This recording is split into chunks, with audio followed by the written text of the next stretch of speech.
Assalamualaikum teman-teman semua. Apa kabar hari ini? Semoga sehat selalu ya. Perkenalkan, nama saya Syamah Rahma Ardini. Saya dari Rombel Pendidikan Biologi C Universitas Negeri Semarang. Hari ini kita akan belajar tentang struktur organ reproduksi perempuan. Sebelum belajar, alangkah baiknya kita berdoa terlebih dahulu ya. Baik teman-teman semua, apakah kalian tahu bagaimana struktur organ reproduksi perempuan? Nah, hari ini kita akan belajar bagaimana struktur organnya beserta dengan fungsinya serta kelainan yang terjadi pada organ tersebut ya. Nah, struktur organ reproduksi perempuan ini dibagi menjadi dua bagian besar, yaitu organ eksternal dan juga organ internal. Organ eksternal ini merupakan organ yang terlihat dari luar dan terdiri dari mons pubis, klitoris, dan juga labia. Kemudian organ internal ini merupakan organ yang tidak terlihat dari luar dan terdiri dari uterus atau rahim, tuba falopi, dan juga ovarium. Penasaran bagaimana strukturnya? Mari kita belajar lebih lanjut.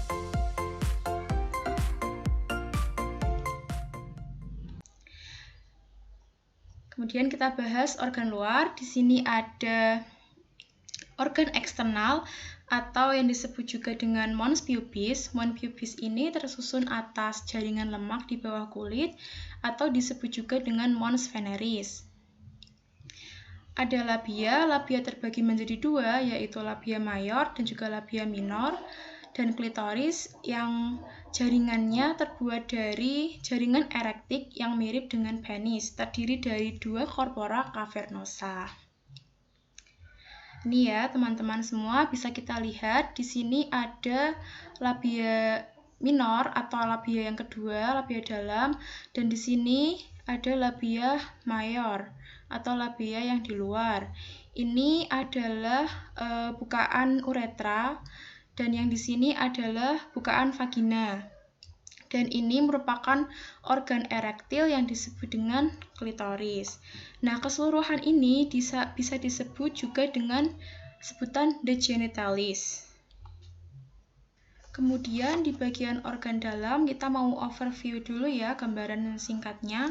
Di sini ada vagina. Vagina ini menghubungkan uterus atau rahim dengan bagian luar. Di dalam vagina ini terdapat rongga yang dilindungi oleh himen, merupakan organ kopulasi. Ini ada tuba falopi, ovarium. Tuba falopi ini tempat terjadinya fertilisasi dan ovarium ini tempat untuk memproduksi sel telur. Ini ya teman-teman semua, bisa dilihat. Ini adalah organ dalam reproduksi perempuan. Di sini kita bisa lihat ada ovarium, dua ovarium. Ovarium ini berwarna keputihan dan dilindungi oleh selaput. Ovarium terletak di kedua sisi, agak di atas ya. Dan di sini ada tuba falopi, dan juga ada uterus. Di sini ada serviks atau leher rahim, dan ini merupakan vagina. Pada ovarium ini terdapat ligamen.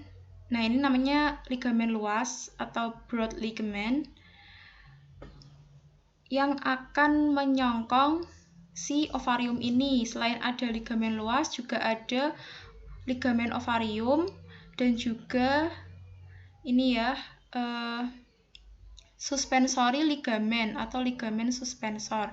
Nah, di ligamen suspensor ini ada banyak sekali pembuluh darah dan juga syaraf. Pembuluh darah ini nanti yang akan mengantarkan nutrisi ke dalam sistem reproduksi internal. Ini ya teman-teman, kalau dibuka ovariumnya, kalau dibuka ini ada dua lapisan. Lapisan luar yang disebut dengan korteks dan lapisan dalam yang disebut dengan medula. Lapisan luar ini atau si korteks ini tempat beradanya folikel-folikel yang nantinya akan berkembang menjadi oosit sekunder dan keluar dari ovarium menuju ke uterus atau sel telur ya istilahnya. Kemudian di sini medula. Medula ini berisi pembuluh darah dan juga syaraf. Ketika masa ovulasi atau ketika setelah ovulasi, oosit sekunder akan keluar dari ovarium dan menuju ke tuba Fallopi. Ke sini ya. Oosit sekunder akan keluar dan ditangkap oleh fimbriae. Fimbriae ini merupakan bagian dari tuba Fallopi. Ini bentuknya seperti jala ya, bisa dilihat di gambar. Sebelum oosit keluar, dia akan melalui rongga peritoneal dan akan berhenti di tuba Fallopi. Bagian pertama yang dilewati adalah fimbriae. Fimbriae, kemudian infundibulum, kemudian ada ampular region atau area ampular. Nah, di ampular region ini biasanya oosit atau ovum yang keluar akan bertemu dengan sel sperma dan melakukan fertilisasi. Kemudian berakhir di paling ujung, di sini ada isthmus. Nah, di bagian tuba Fallopi ini terdiri dari otot halus dan juga ada banyak silia karena silia ini berfungsi untuk mendorong ovum atau zigot yang telah mengalami fertilisasi tadi untuk menuju ke ovarium. Di bagian tuba Fallopi ini disokong oleh peritoneum dan juga mesosalping ya. Ini mesosalping yang merupakan bagian dari ligamen luas yang sebelumnya tadi sudah saya jelaskan. Terdiri dari jaringan otot halus ya, dan juga banyak sekali silia-silia. Oke, kemudian kita berlanjut ke uterus. Uterus ini merupakan ruang berongga, berotot, berdinding tebal dengan kelenjar tepi atau endometrium. Di sini yang lapisan paling dalam, tempat terjadinya perkembangan janin. Ini ya teman-teman struktur uterusnya.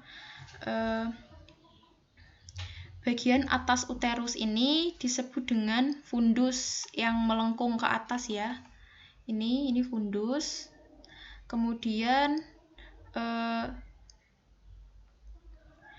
ini uterine body atau badan uterus.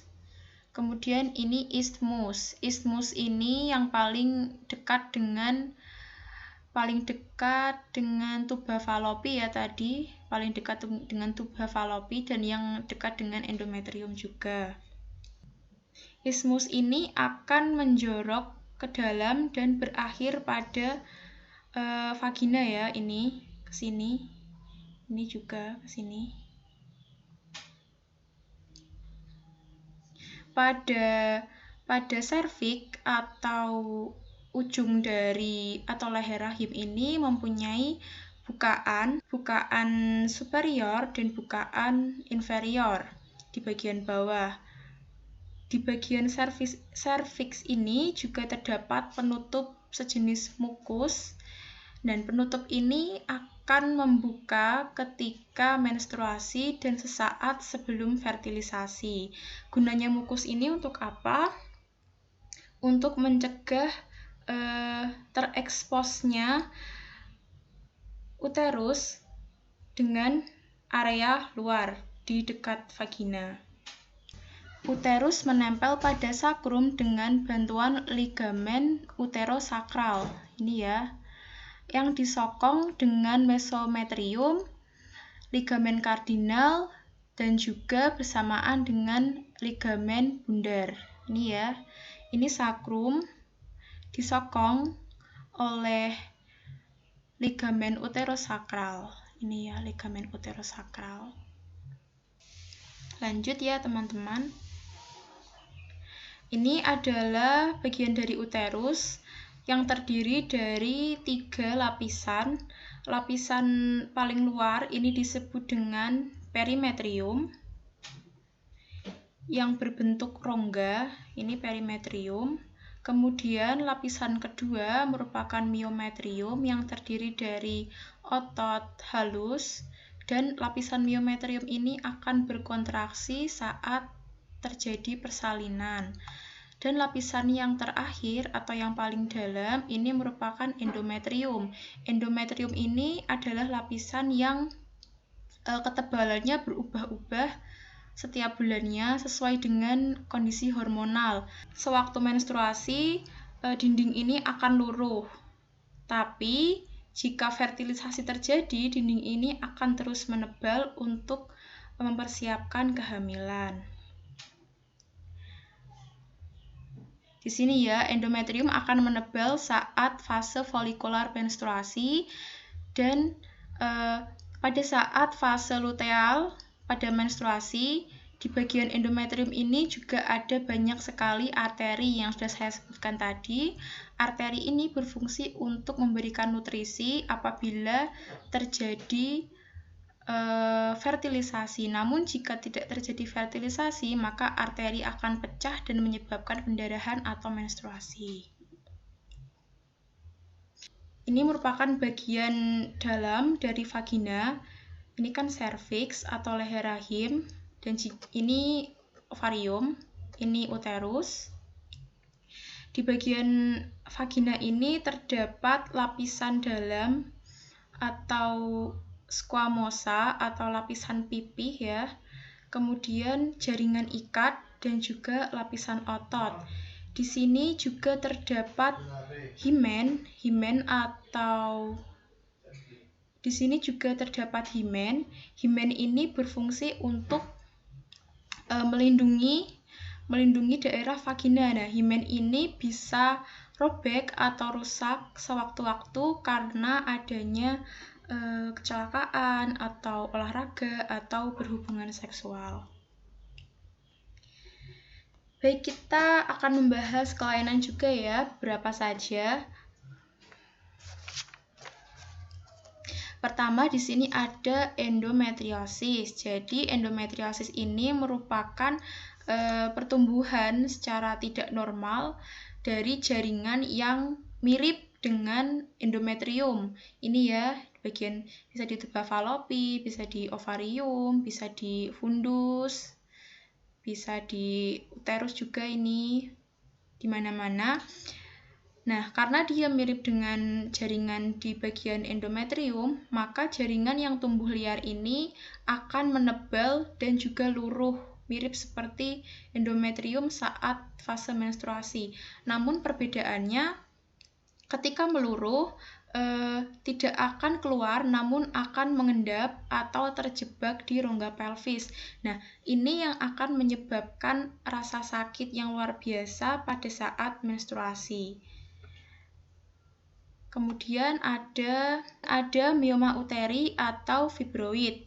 Nah, fibroid atau mioma uteri ini sejenis tumor namun tidak ganas, dan kebanyakan orang itu tidak sadar kalau mereka punya mioma uteri karena memang tidak ada gejala-gejala yang terlihat. Di sini banyak daging tumbuh yang tumbuh secara bebas di sekitar uterus. Ada beberapa tipe. Yang pertama ini intramural fibroid. Dia tumbuh di dinding rahim, di sini ya, di uterus. Kemudian ada submukosal fibroid yang tumbuh menjorok ke dalam hingga masuk ke dalam uterus.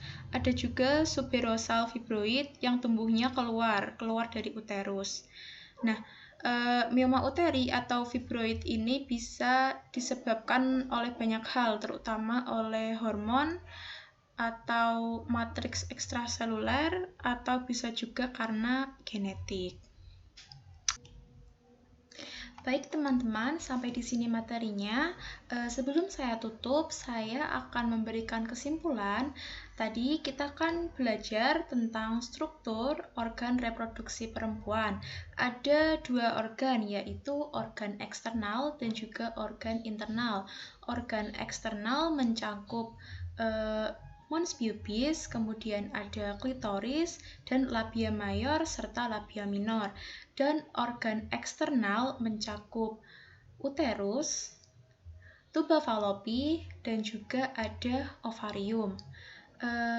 Kita belajar tentang struktur juga harus bisa mengaitkan mengapa strukturnya berbentuk seperti itu dan apa fungsinya.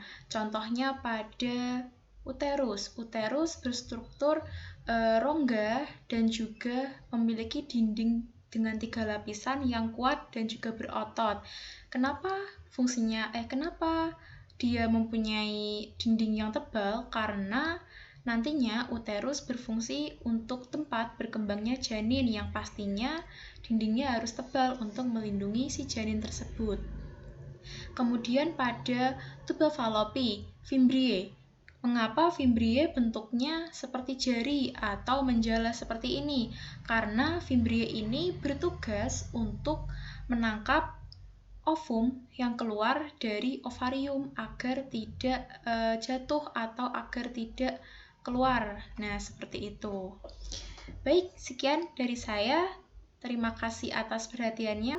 Tetap semangat dalam belajar. Wassalamualaikum warahmatullahi wabarakatuh.